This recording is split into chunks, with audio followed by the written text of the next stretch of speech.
来是这台北市长郭文泰到美国访问的期间，真拄好，蔡总统甲韩国瑜嘛拢出国去访问。安尼一个做比较，郭市长的声量已经无以前遐尔好咯。郭文泰第一届来承认，家己去互边缘化。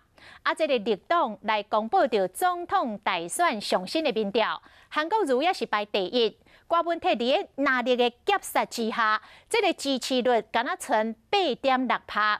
不过郭文泰讲，这个民调看咧就好。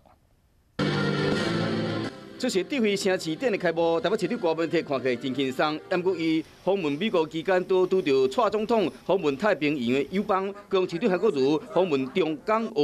有人认为郭文泰的声势无遐好啊？差不多啊，差不多是被边缘化，差不多被边缘化。那你怎么？头一摆承认伊被边缘化，最新的民调嘛显示讲，2020的总统大选，蔡总统甲行政院前院长赖清德支持率分别是15.9%到10.2%。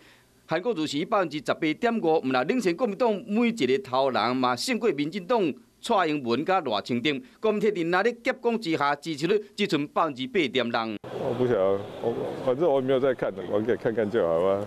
讲看就好，不过听讲郭文泰拍算伫今年7、8月份亲身去上海参加去年底才伫台北举办的双城论坛，别人认为讲这是伊要改变局势。去年是为了选举这样哦，才拖到选后办嘛。那所以恢复正常的话，还是通常在6、7、8这种时间办。他们有答应说4月会派那个李文辉会来，所以到时候会再来谈这要怎么办。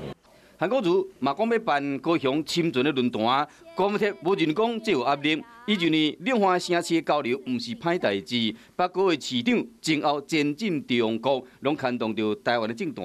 2020总统大选哪里个布局？